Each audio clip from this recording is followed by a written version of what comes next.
অনেকে তামিম ইকবালকে দেখে বলছেন যে তামিম ইকবাল একজন সুবিধাবাদী লোক।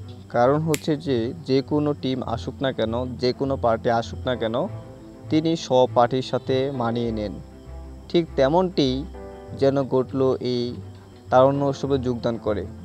তামিম ইকবালকে নিয়ে সোশ্যাল মিডিয়ার মধ্যে যে সমালোচনা সৃষ্টি হচ্ছে তা অন্তত দেখার মতো।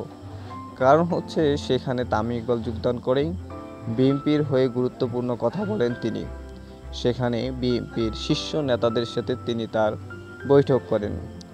অনেকেই ভাবছেন যে তামিম ইকবাল হয়তো বিএনপির মধ্যে যোগদান করবেন, কিন্তু এর আগেও দেখা গিয়েছে যে তামিম ইকবাল বিভিন্ন রাজনৈতিক টিমের সাথে বা দলের সাথে কথা বলেছেন, নিজের জায়গা পাকাপোক্ত করেছেন, যে কোনো কন্ডিশনেই নিজেকে মানিয়ে নিয়েছেন যে কোনো পার্টির সাথে। তিনি বলতে গেলে প্রতিটা টিমের প্রতিটা পার্টির সাথেই ভালো সম্পর্ক বিরাজ করেছে।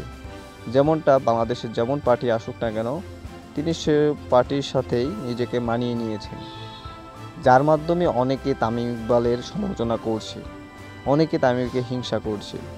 অবশেষে তামিম ইকবাল বিএনপির মধ্যে যোগদান দিবে কি না, আপনার গুরুত্বপূর্ণ মতামত কমেন্ট বক্সে অবশ্যই জানিয়ে যাবেন। আর চ্যানেলটি যদি সাবস্ক্রাইব করে না থাকেন, অবশ্যই চ্যানেলটি সাবস্ক্রাইব করে দেবেন।